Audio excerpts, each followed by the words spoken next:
Hello friend, कैसे हैं आप सब। आशा करती हूँ सब अच्छे होंगे, मस्त होंगे, मज़े में होंगे। तो मैं बबली आप सबका आपके अपने चैनल हिमाश्री ब्लॉग में तहे दिल से वेलकम करती हूँ।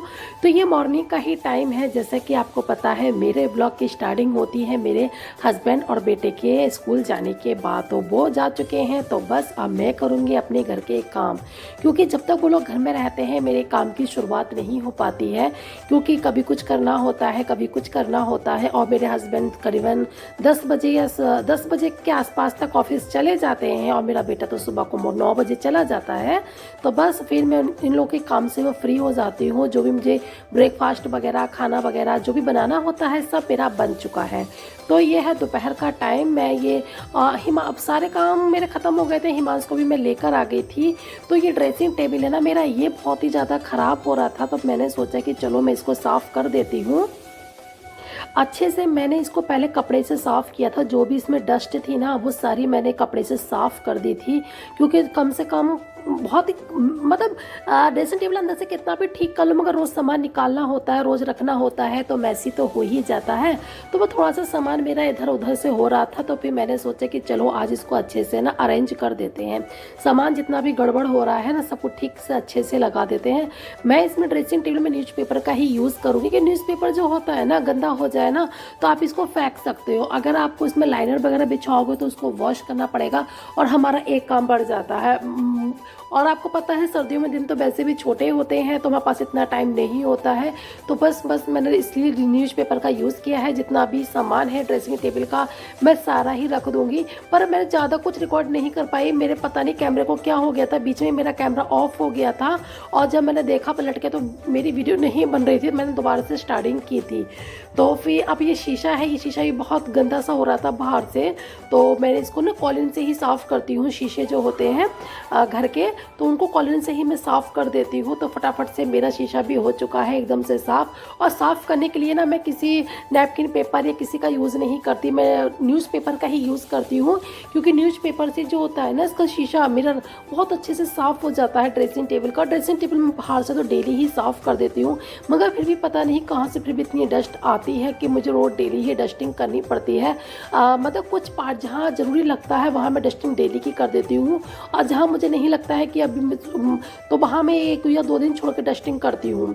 मगर छोटी छोटी डस्टिंग जो होती हैं, जो हमारी ज़रूरी होती हैं, वो तो मैं डेली की ही करती हूँ। जैसे ड्रेसिंग टेबल की है, बेड की है, इस वाली टेबल की है, सोफ़े की है, टेबल की है, तो इनकी तो मैं डेली की कर देती हूँ। और जो डस्टिंग होती है वो मैं हफ्ते में 2 या 3 बार कर देती हूँ।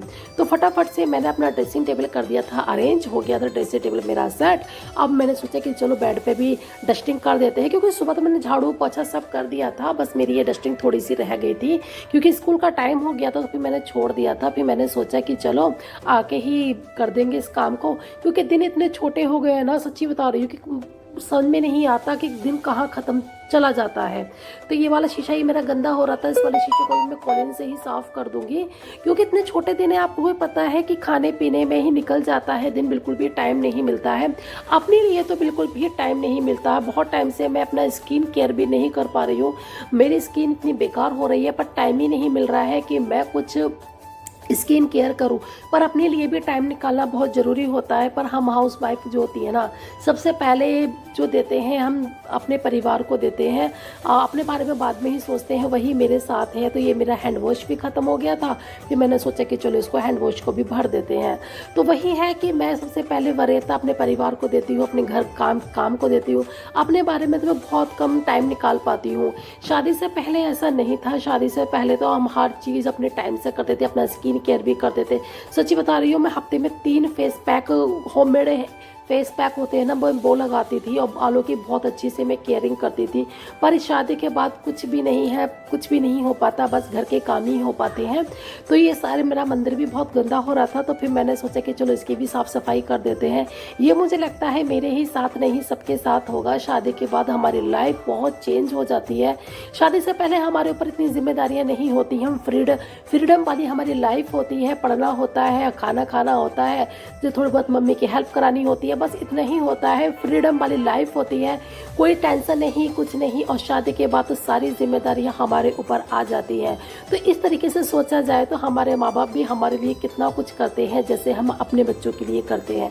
शादी के बाद लाइफ इतनी चेंज हो जाती है, ये मुझे नहीं पता था। शादी के बाद ही पता चला कि इतना कुछ चेंजेस आ जाता है कि अपने लिए 10 मिनट का टाइम भी नहीं मिलता कि अपने फेस पर या अपनी हेयर केयर पे कुछ ध्यान दिया जाए। बस ध्यान रहता है तो यही रहता है कि खाना बनाना है, हस्बैंड को खाना देना है, बेटे को खाना देना है, बेटे को स्कूल भेजना है, ये करना है, वो करना है, यहाँ की डस्टिंग करनी है, वहाँ की डस्टिंग करनी है, यही सब रह जाता है याद कि किसने खाया, कितना खाया, क्यों नहीं खाया। और अपने लिए तो बिल्कुल भी टाइम नहीं होता। कभी कभी ऐसा भी आ जाता है कि अपने मन का खाना भी हम नहीं बना पाते। अपने मन का बनाने का सोचो तो बेटा अपनी फरमाइश रख देता है, तो हम सोचते हैं कि चलो बेटे के मन का बना देते हैं। कभी सोचो अपने मन का बना तो हस्बैंड अपनी फरमाइश रख देते हैं। तो मुझे लगता है और शादी के बाद ना हमारी जो लाइफ होती है ना, एक दायरे में आकर रह जाती है।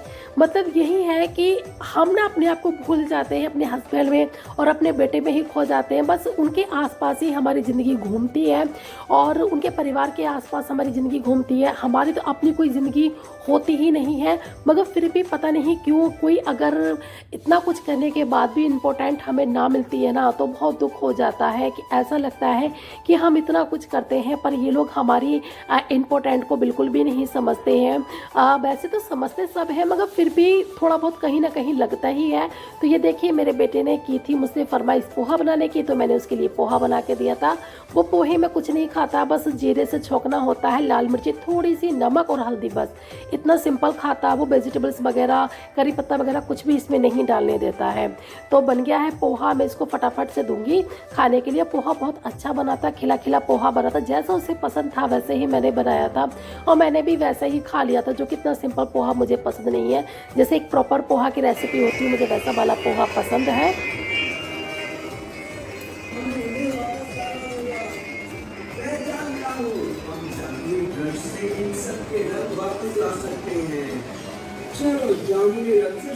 खाओ हिमांश, हाँ गरम है ठंडा हो जाता है, अब खा लेना ठीक है। सही से बैठो। और ये रात का टाइम है, मैं बनाई थी आलू और मेथी के पराठे। इधर मेरे चावल बन रहे थे कि हिमांश ने मना कर दिया था मैं पराठे नहीं खाऊंगा, तो उसके लिए मैंने चावल बनाए थे। फिर उसके लिए फ्राई राइस बनाया था मैंने, सॉस सोया सॉस वगैरह डाल के, उसको बहुत पसंद है तो वही मैंने उसको बना के दिया था। और मैंने, मेरे हस्बैंड ने खाए थे मेथी के पराठे, बहुत टेस्टी बने थे मेथी के पराठे। एक बार ज़रूर ट्राई करना, मेथी और आलू के मिक्स पराठे जो बनते हैं ना बहुत अच्छे बनते हैं। इसकी रेसिपी आपके साथ ज़रूर शेयर करूँगी कि मैं किस तरह से आलू और मेथी के पराठे बनाती हूँ। अभी तो बस मैंने आपको दिखा दिया है कि आज मेरे यहाँ ये बनाया। आप लोग सोचते हो कि मैं कितना पराठा बनाती हूँ, मेरे यहाँ पराठे बहुत पसंद करे जाते हैं, मेरे बेटे को, मेरे हस्बैंड को बहुत पसंद है। तो बस ब्लॉग को करूँगी यहीं पर एंड बाय बाय।